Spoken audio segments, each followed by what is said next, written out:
नमस्कार दोस्तों, देखिए कल बजट है और बजट से पहले बहुत ही वोलेटाइल मार्केट है। थर्सडे फ्राइडे 2 दिन मार्केट ने अच्छा खासा डाउन साइड मुंह दिखाया। पोर्टफोलियो सबके लाल कर रखे थे, आज पोर्टफोलियो वापस ग्रीन हो गए। जो 4-5% 2 दिन में माइनस हुआ था उसमें से शायद 2-3% तो आज रिकवर हो चुका होगा। मुझे खुशी भी हो रही है ये वीडियो बनाते हुए और ये बताते हुए भी कि देखिए मेरा जो व्यू था थर्सडे और फ्राइडे और बल्कि पूरे वीक लास्ट वीक में आपको अपना व्यू बताता रहा था, वो एक मेरे लिए थोड़ा सा चैलेंज भी था और एक मतलब रिस्क भी था कि यार इतने लोगों के सामने मैं एक अपना व्यू रख रहा हूँ। एक इंडिपेंडेंट व्यू लिया था मैंने, मेरी अपनी स्टडी के बेस पे, अपनी रिसर्च के बेस पे, अपनी कन्विक्शन के बेस पे। मेरा व्यू क्या था, सिंपल था कि जो अच्छे स्टॉक्स हमने बाई कर रखे हैं भाई हम उनको बेचेंगे नहीं। अगर बॉटम से जो स्टॉक्स ले रखे हैं जिनमें मेरे को 30-40%, 50%, किसी में 100%, मतलब जो प्रॉफिट है अच्छा खासा जो बॉटम से लिया मैं उसको बेच के निकल के भागूंगा नहीं। सिंपल सी बात ये है। सेकंड मेरा व्यू ये था, सिंपल सी एक स्ट्रेटजी मैंने बना रखी है कि कोई भी स्टॉक मान लो टॉप से लिया मैंने, अब मेरे को पता नहीं मार्केट में थर्सडे को प्रॉफिट बुकिंग आई, किसी को नहीं पता। अब मान लो मैंने कोई स्टॉक वेडनेसडे को टॉप से बाई किया है, सपोज करो मैंने टॉप से मान लीजिए यहीं से मान लीजिए जब ब्रेकआउट हुआ निफ्टी का, आप निफ्टी में ही समझो कि मान लो भाई ये 3-4 दिन का जो कंसोलिडेशन के बाद निफ्टी ने ब्रेकआउट दिया था और मैंने यहाँ कुछ बाई किया है, वो अप साइड चला गया 3 दिन, तो मेरा व्यू अच्छा था कि हाँ यार अप साइड जा, मेरे को नहीं पता था प्रॉफिट बुकिंग हो जाएगी, मार्केट नीचे आ जाएगी। तो उसमें मेरा सिंपल सी स्ट्रेटजी मेरी एक ही है कि यार ये जो मैंने ब्रेकआउट पे बाई किया था रिसेंटली किया है, हार्डली 4-5% का अपसाइड मूव ही मेरे पास है। तो अगर ये नीचे आएगा तो मैं इसको मेरे बाइंग प्राइस पे एग्जिट कर लूंगा, मैं लॉस नहीं लूंगा इसमें। तो मेरे को डर किस बात का है। हाँ, जो चीज़ मैंने यहाँ से मान लो यहाँ से बाई की हुई है, अब इसी को मैं स्टॉक मानूँ तो यहाँ से मैंने बाई कर लिया, मान लो ये यहाँ से मैंने बाई कर लिया, मैं यहाँ 20-30% प्रॉफिट पे बैठा हुआ हूँ। मेरे को पता है कंपनी अच्छी है, मेरे को उसके बिजनेस पे भरोसा है, मैंने पैसा बिजनेस पे लगा रखा है ना कि स्टॉक प्राइस पे। पहली गलती लोग यही करते हैं कि प्राइस अप डाउन देखते रहते हैं, स्टॉक का बिजनेस देखते ही नहीं है कि वो बिजनेस क्या करती है कंपनी के जो फाइनेंशियल रिजल्ट्स आ रहे हैं उसमें रेवेन्यू कैसा आ रहा है, कंपनी का प्रॉफिट कैसा आ रहा है, सेल्स बढ़ रही है नहीं बढ़ रही हैं, फिर मैनेजमेंट की आउटलुक क्या है, या जिस सेक्टर में कंपनी काम करती है उस सेक्टर का आगे काम कितना है, गवर्नमेंट का क्या व्यू है उस सेक्टर को लेके। ये सारी चीज़ें लोग नहीं देखते हैं, सिर्फ स्टॉक प्राइस देखते हैं कि यार अप गया डाउन गया, रेड कैंडल आ गई ग्रीन कैंडल आ गई, उसके बेस पे डरते रहते हैं। देखो एक चीज़ तो मेरी ध्यान से सुनो, मैं जो चीज़ फॉलो करता हूँ मैं आज आपको इस वीडियो में वही चीज़ें बताऊँगा, शायद आपका कॉन्फिडेंस इससे बढ़े और आपका कुछ क्लियरिटी आप लोगों को आए। देखो सिंपल सी बात है भाई, रोज इसको काम करना है मार्केट में। अब मैं हूँ यार, मेरे को तो रोज इसमें मैं फुल टाइम काम करता हूँ तो मेरे को तो हर रोज यही काम है और पूरी जिंदगी यही काम है, ये मेरा बिजनेस है। तो मैं अगर रोज डरता रहूँगा, हर एक हाई पे मैं डरता रहूँगा, हाई तो हर महीने बन जाएगा कोई ना कोई। अब ये निफ्टी है, देखो ये निफ्टी का चार्ट है, इसमें ऐसा है कि ये हाई कोई फर्स्ट टाइम हाई बनाया क्या यार। ये देखो कितने हाईज हैं, कभी भी देख लो इसको उठा के यार, ये देखो ना हाई पे हाई, हाई पे हाई, आज ये हाई लो लगने लग गई। इसके कंपेरिजन में क्या है, सारे लोज हो गए ना लो। ये तो ये ना हाई ये लास्ट है, इसके बाद भी और हाई बनेगा भाई। सिंपल सी बात ये है, मेरे को लाइफ टाइम इसमें रहना है, काम करना है, तो मैं रोज ये टेंशन लेके नहीं रह सकता कि यार मार्केट तो बहुत बढ़ चुकी है, इसमें 20% 30% किसी स्टॉक में अपसाइड आ गया तो यार अब ये नीचे चला जाएगा। मैं मान के बैठा हूँ पहले ही कि भाई ये जाएगा ही जाएगा, ऑब्वियस सी बात है यार, लोग प्रॉफिट बुक करेंगे जिनका शॉर्ट टर्म व्यू होता है। अब सपोज करो मैं आपको एक एग्जांपल देता हूँ, देखो चलो ये देता हूँ आपको, देखो जी शिपिंग का एग्जांपल देता हूँ। जी शिपिंग मैंने आप लोगों के साथ अपने टेलीग्राम ग्रुप पे डाली हुई, आप चेक कर लो, 1-1.5 महीना पहले ही 1000 के करीब होगा ये, ठीक है। यहाँ कहीं मान लीजिए मैंने आपके साथ डाली हुई, ये बहुत दिन तक देखो यही घूमती रही है ना। आधे लोग तो इसी से परेशान हो गए, ये 5% नीचे भी गई, देखो नीचे भी जब ये 4 जून को काफ़ी नीचे थी, मेरे पोर्टफोलियो में भी 5-7% डाउन था। मैंने फिर भी कहा कि इसको बाई करो भाई, इसका बिजनेस पे के बेस पे कह रहा हूँ मैं। तो यहाँ मान लो किसी ने बाई किया ही, इसके बाद इसने देखो अपसाइड मुँह क्या दिया है, 54%, मतलब 50-60% का अपसाइड इसने दे दिया 1-1.5 महीने में। अब सोचो आप कहाँ है किस बिजनेस में इतना पैसा कि 1 महीने में 50-60% आपका पैसा हो जाए। 1 लाख लगाया उसका 1.5 लाख रुपया हो गया, 1-1.5 महीने में ही इतना रिटर्न कहीं नहीं मिलता, किसी बिजनेस में नहीं मिलता। अब वहाँ से मैं अगर इस मुंह को देखने के लिए नहीं बैठा हूँ ना, अगर मेरे में हिम्मत नहीं है इतनी कि मैं इन रेड कैंडल्स को देख सकूँ, यहाँ टॉप से जब मैं 50-55% 60% अपसाइड हूँ तो मेरे को ये 18% माइनस जो हुआ नहीं, ये भी देखना पड़ेगा। क्यों, ये इसलिए देखना पड़ेगा कि मेरा व्यू इसमें और ज़्यादा का है। मैं एक और हाई देखूंगा, फिर उसके बाद और डाउन आएगा, फिर एक और हाई देखूंगा। मेरा व्यू इसमें क्या पता 100% टारगेट का हो, क्या पता 200% टारगेट का है, उसके लिए बीच में ये छोटे छोटे तो आएंगे भाई। ऐसा थोड़े कि बहुत स्मूथ जर्नी है। अगर इतनी स्मूथ हो तो कोई भी पैसा लगा दे यार। पैसे की कमी थोड़े लोगों के पास मेंटल स्ट्रेंथ की कमी है, क्लैरिटी की कमी है, लोगों के पास स्टडी की कमी है, पैसे की कमी नहीं है। पैसा दुनिया में भरा पड़ा है। मैंने आपको फ्राइडे को भी यार अपने टेलीग्राम ग्रुप पे देखो, मैं कितने दिन से आपके साथ यही बात करता रहा हूँ। देखो फ्राइडे को भी मार्केट, मैंने कहा था मार्केट में खून खराबा, क्या वना क्विट स्पेशली पूछा था मैंने। देखो आप रेलवे, डिफेंस, हाउसिंग, इंफ्रा, मैंने इनके सारे बढ़िया बढ़िया स्टॉक्स आप लोगों के साथ शेयर किए हुए हैं। मैंने बोला हुआ है कि यार अगर स्टॉक मार्केट में थोड़ी सी भी अभी इस टाइम पे करेक्शन आए तो कहाँ इनको बाई करना है, सबके मैंने लेवल्स दिए। देखो मैंने क्या बोला हुआ है, रिमेंबर जब अच्छे ब्रांड्स पे सेल लगती है तो दुनिया माल उठा ले जाती है, पैसा भरा पड़ा है दुनिया के पास। 20-25% टॉप से डिस्काउंट पे फर्स्ट एंट्री लेनी है, सेकेंड एंट्री 30-35% डिस्काउंट पे लेनी है। मैंने हर चीज़ आप लोगों के साथ शेयर की हुई है। और ऐसा नहीं है कि ये चीज़ आज बोल रहा हूँ या अभी लास्ट जब मार्केट गिर गई तभी बोली है। मैं तो पिछले 10-12 दिन से तैयारी करके बैठा हूँ। डिफेंस के अच्छे स्टॉक्स, रेलवे के अच्छे स्टॉक्स, इंफ्रा के अच्छे स्टॉक्स, हाउसिंग सेक्टर के एनबीसीसी हुडको, सब मैंने विद चार्ट आपके साथ डाले हुए हैं। इनके एंट्री लेवल्स डाले हुए हैं। फर्स्ट एंट्री यहाँ लेनी है, सेकंड एंट्री यहाँ लेनी है, और कन्विक्शन के साथ बोला है। देखिए मैं इतने लोगों के सामने कोई चीज़ बोलता हूँ तो उसमें मेरी भी तो एक इमेज स्टेक पे होती है ना, एक क्रेडिबिलिटी मेरी भी तो है। तो मैं यूट्यूब पे भी डाला है, टेलीग्राम पे भी डाला है, और ऐसा नहीं है कि मैंने डाला है, मैं भी ये चीज़ करता हूँ। मैंने आज भी बाई किया है। मैंने आज भी देखो, मैंने आप लोगों के साथ शेयर भी किया स्क्रीनशॉट अपना टेलीग्राम ग्रुप पे कि मैंने क्या बाई। देखो मैंने आरके फॉर्जिंग आप लोगों के साथ बोला था कि आरके फॉर्जिंग अपनी, देखो ये इसने कितने दिन का ब्रेकआउट दिया था। अब देखो ये 1 दिसंबर, पिछले 7-8 महीने का, 6-7 महीने का ब्रेकआउट अपने को मिला था। बहुत ज़बरदस्त कंपनी है, ठीक है, रेलवे सेक्टर की।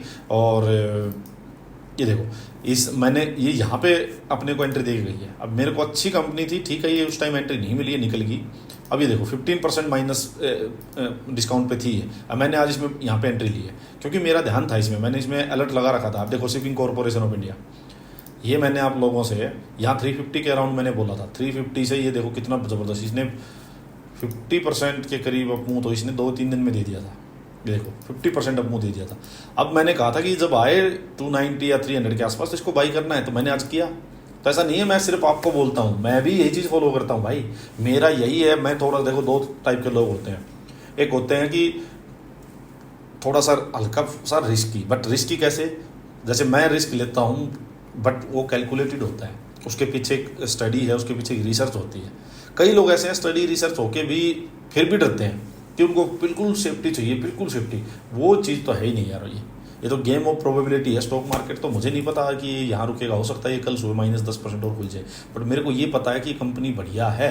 अगर बाई चांस ये कुछ ऐसा कुछ हो गया कल बजट में, बहुत कुछ खराब हो गया, तो हो सकता है यार वो 2-3 महीने और लग जाए, 2-3 महीने स्टॉक नीचे माइनस चला जाए, 10-15% वापिस आ जाएगा यार ये, क्योंकि मुझे पता है इसका बिजनेस बहुत बढ़िया है, ये कंपनी अच्छी है। तो ये मेरा कन्विक्शन का बेस होता है। अब कल बजट है, अब आप लोग, कई लोगों के मेरे पास मैसेज आए हुए हैं कि यार क्या करें। कुछ लोग ऐसे हैं कि आज मैंने देखो एक पोल स्टार्ट किया था अपने ग्रुप पे। देखो मैंने सुबह आप लोगों को कहा था कि फॉल का बेनिफिट लिया। 25% लोग कह रहे हैं सिर्फ यस, 75% लोग चूक गए फिर से। अब आप सोचो खुद, देखो ये मैंने इसमें अपने ग्रुप पे ये शेयर किया हुआ है। शिपिंग कॉर्पोरेशन ऑफ इंडिया हमने 303 पे लिया है, 319 मतलब आज 330-32 तक भी गया ये। फिर मैंने देखो अब आरके फोर्ज मैंने 861 पे लिया है, ये इसकी क्लोजिंग शायद 890 प्लस की है अभी। सो मैंने भी यही चीज़ें फॉलो की हैं। अब देखो डरते क्यों हो, क्योंकि यार आपके आसपास ना माहौल ऐसा बना रखा है। अब किसी बिजनेस न्यूज़ चैनल को देखोगे पिछले 3-4 दिन में, इनफैक्ट आज सुबह तक भी वो यही बोले जा रहे थे। और सोशल मीडिया पे कितने सो कॉल्ड एक्सपर्ट देख लो, एक्सपर्ट विदाउट नॉलेज, उनको वो एक ही बात बोल रहे थे, बेच दो भाई जो भी है, निकल जाओ यहाँ से, मार्केट गई, मार्केट क्रैश हो गई। और मैं आपको बोल रहा हूँ कि भाई बेचेंगे नहीं, मार्केट फर्स्ट टाइम नहीं बढ़ी है। कुछ कह रहे हैं कि मार्केट इतना अपसाइड चली गई, पहली बार हाई नहीं बनाया है, या प्रॉफिट बुकिंग पहली नहीं हुई है। एक मुंबई के कोई एक हेज फंड वगैरह कुछ है, ये फंड मैनेजर है कोई, तो वो एक, मैं किसी ग्रुप में ऐड हूँ उसमें, तो वो अच्छा खासा है कि काफ़ी बड़ा पोर्टफोलियो मैनेज करता हूँ। अब उससे मेरी जैसे फ्राइडे या सैटरडे को शायद बात हो रही थी, एक ग्रुप है हमारा उसमें, वो ये कह रहा था कि मतलब नज़दीक भी मत जाओ मार्केट के। मैं आपको बिल्कुल क्लियरली बता रहा हूँ, उसने उस ग्रुप में शायद 1000 करीब लोग होंगे, कि क्लियरली मैं बोल रहा हूँ कि नज़दीक भी मत जाओ मार्केट में बुरा होने वाला, ये होने वाला। मैंने उसको सिंपल एक बात बोली एक लाइन में कि सर आप मेरे को एक बात बताओ, प्रॉफिट बुकिंग ही है या मार्केट क्रैश हुई है? वो वहाँ सोचने पर मजबूर हो गया।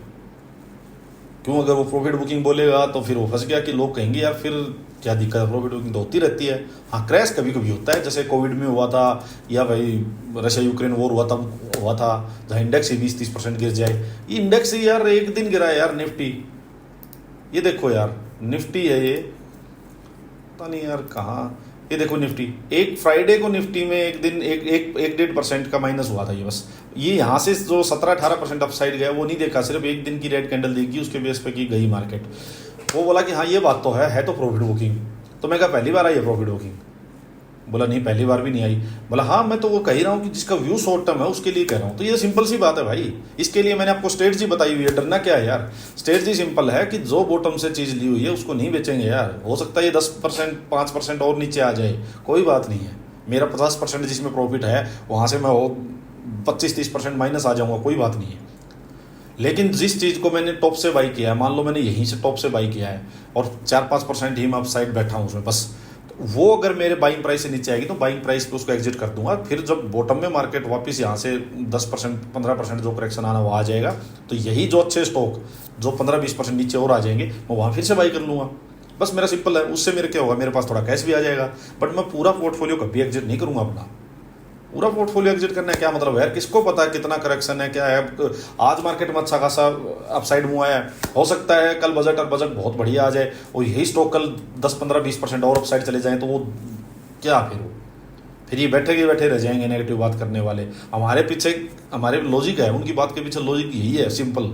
बजट है, मार्केट बहुत बढ़ चुकी, मार्केट गिर सकती है। ये कोई बात है? मार्केट तो हर रोज गिर सकती है। फिर तो किसको पता है यार, रात को अब मार्केट बंद हो रखी, किसको पता है रात को कोई 2 गोले इंडिया पाकिस्तान के आपस में फेंक के मार के हो जाए, उसी में मार्केट गिर जाएगी कि वॉर होगी। छोटी मोटी एक न्यूज़ से मार्केट गिर जाती है, वो किसी को नहीं पता, उसकी टेंशन मैं नहीं ले सकता। मैं सिर्फ अच्छी कंपनी पे पैसा लगा सकता हूँ और वही मैं लगा के बैठा हूँ बस। हाँ, एक मैंने स्ट्रेटजी बना रखी, टॉप से जो चीज़ लूँगा उसको बाइंग प्राइस से नीचे नहीं आने दूंगा, या 1-2% का स्टॉप लॉस दूंगा बस। बॉटम से कोई चीज़ ली उसमें कोई दिक्कत नहीं भाई, फ्रेश बाइंग की अपॉर्चुनिटी आएगी तो मैं वो लूँगा। अब मेरे पास फंड था थोड़ा, मैंने रखा हुआ था 20% पैसा की भाई ठीक है, अगर कोई करेक्शन में अच्छी चीज़ मिलती है। अब मैंने आज आरके फोर्जिंग और शिपिंग कॉर्पोरेशन लिया, उसको 1% भी नहीं सोचा मैंने कि और नीचे जा सकता, और नीचे जाता तो और ऐड कर लूँगा, 10-15% नीचे और मिल गया तो कोई दिक्कत नहीं है। तो ये मेरी सिंपल अप्रोच है, यही मेरा व्यू कल के लिए भी है। जो लोग मुझसे पूछ रहे हैं कि क्या व्यू रखें, यही व्यू है भाई, सिंपल बिल्कुल। मुझे नहीं पता मार्केट में कल क्या होगा, हो सकता है मार्केट कल फॉल आ जाए मार्केट में। आज अच्छा खासा दिन है, आज बढ़िया अच्छा खासा। जिन लोगों ने मेरी बात मानी होगी आई थिंक वो आज खुश भी होंगे, और जिन्होंने नहीं माननी होगी आई थिंक वो आज दुख भी मना रहे होंगे, क्योंकि अब एंट्री लेवल जा चुके हैं। स्पोर्ट लेवल पे जो एंट्री आई थी वो जा चुकी हैं। अब पता नहीं एंट्री कहाँ मिलेंगी, मैं उन एंट्रीज पे कंफर्टेबल नहीं होता हूँ। सो अब मुझे नहीं पता कि कल हो सकता है मार्केट 10% यहाँ से ये स्टॉक्स वापस गिर जाएं। तो मेरा सिंपल वही है भाई, आज मान लीजिए मैंने आरके फोर्जिंग बाई किया है, वो मान लो मैं 5% प्रॉफिट में हूँ, अगर वो कल मेरे बाइंग प्राइस से नीचे जाएगा तो मैं एग्जिट कर दूंगा यार। मेरा गया क्या गया मेरा? यही शिपिंग कॉर्पोरेशन के साथ है, मेरा क्या गया? सिंपल से बात है भाई। लेकिन हाँ, जो मैं मान लो मैं जेन टेक लिए बैठा हूँ जहाँ 50% प्रॉफिट पे हूँ, मैं जी शिपिंग लिए बैठा हूँ, किसी में मैं 100% प्रॉफिट पे भी बैठा हूँ, तो उनमें क्या है यार। मैं आपको मैंने अभी शेयर किया था वो अडानी पावर, मेरा 100% प्रॉफिट पे हूँ मैं, तो उसमें मैं क्या देखूंगा? आ जाएगा 20-30% नीचे यार, वो वापस थोड़े दिन में 150% मिलेगा। सिंपल व्यू है भाई, ज़्यादा टेंशनबाजी कॉम्प्लेक्स चीज़ करनी ही नहीं है। रोज़ रोज़ नहीं देख सकते, ये रोज़ का काम है भाई। एक दिन गिरेगा उठेगा, ये तो यूँ ही चलेगी मार्केट, हो जाएगी 5% नीचे, निफ्टी आ जाएगा वापस चला जाएगा। दिक्कत थोड़े इकोनॉमी में दिक्कत नहीं है, कुछ नहीं है, स्ट्रॉन्ग नंबर्स आ रहे हैं यार। हाँ, 1-2 चीज़ें देखे कंसर्न है बजट में, जिसमें कि जैसे कि भाई जो बोल रहे हैं कि कैपिटल गेन टैक्स बढ़ा दें या FNO पे जो टैक्स लगते हैं उनमें कुछ बढ़ा दे गवर्नमेंट, तो थोड़ा मार्केट में फिर एक थोड़ा सा फॉल है वो ज़्यादा हो सकता है। बट यार उसमें हम खर्च कर भी नहीं सकते। अब मुझे नहीं पता फाइनेंस मिनिस्टर कल क्या बजट देने वाली है, तो वो बढ़ा देंगी तो गिरेगा ऑब्वियसली। तो भी मेरी स्ट्रेटजी यही है, जो टॉप से शेयर है उनको मैं बेच दूंगा, बॉटम वाले भाई मैं लिए बैठा रहूँगा। कैपिटल गेन टैक्स कुछ बढ़ जाओ यार, ये दुनिया यूँ ही चलती रहेगी, मार्केट यूँ ही चलती रहेगी। थोड़े दिन का झटका लगेगा फिर वापस चल पड़ेगी। कोविड से गंदा टाइम तो नहीं हो सकता, वो भी देख लिया मार्केट ने, उसके बाद भी न्यू हाई पे हाई बनाए हैं। ये देखो ना, ये कोविड था, यहाँ से मार्केट, कोविड भी नहीं यार, ये तो अक्टूबर 23 है, कोविड तो ये था, अरे ये भी नहीं, डेली टाइम फ्रेम मतलब जो भी था, चल कोविड में 7-8 हज़ार मार्केट आ गई थी, ये है शायद, देखो 7-8, हाँ 7500, 7500 के अराउंड मार्केट आ गई थी, और वहाँ से आज 24,500, मतलब 3 टाइम्स से ज़्यादा मार्केट बढ़ी हुई है। सो बताओ, उसके वो टाइम निकाल दिया तो ये क्या है, छोटे मोटे बजट ये तो हर साल आते रहते हैं यार। कोई फालतू डरने की जरूरत नहीं है, सिंपल स्ट्रेटजी पे रखो। हाँ, फालतू का हम वो नहीं है कि यार फालतू के बुलिश ही हो रखे हैं या फिर हम तो आंख बंद किए बैठे हुए हैं। नहीं, आंख नहीं बंद किए हुए भाई, बिल्कुल ध्यान से पूरी स्टडी के साथ पूरे फोकस के साथ काम कर रहे हैं। जहाँ अपने को लगेगा कि एग्जिट लेना, वहाँ से एग्जिट भी लेंगे। अगर हमें ये लगा कि सेलिंग करनी है तो सेलिंग भी करेंगे, ऐसी कोई दिक्कत वाली बात नहीं है। सो बट हाँ, फालतू का डर के नहीं रहेंगे। डर के क्या जीना है फिर वो, कि फालतू में डरे रहे, बैठे बैठे डरे। मेरा कंट्रोल नहीं जिस चीज़ पे, मैं बजट को सोच के डरता रहूँ तो यार मेरा क्या कंट्रोल है उस पर। क्या पता बजट इतना बढ़िया आ जाए कि मार्केट कल ही अपर सर्किट मार दे। क्या पता ये NBCC उड़को, जो आज NBCC 7-8% अप गया है, समझो 7-8% अप जा चुका हुआ, कल को उसने बढ़िया हाउसिंग सेक्टर को कोई अनाउंसमेंट हो गई, उसने 20% का सर्किट मार दिया, तो नहीं पता ना किसी को। तो बस फिर उस पर मेरा जोर ही नहीं है, तो मैं कुछ नहीं कर सकता। हाँ, मेरे लेवल पे चीज़ आई, मैंने बाई की, खत्म कहानी, इतनी है भाई। तो यही व्यू आप रखो। बाकी ट्रेडर्स के लिए एक बात बता देता हूँ, कल थोड़ा अवॉइड कर लो, क्योंकि बहुत वोलेटाइल रहेगी मार्केट। सो अवॉइड कर लो, एक दिन में कोई धरती ऊपर नीचे नहीं हो जाती। चलो इतना ही दोस्तों, थैंक यू, शांति से रखो अपना।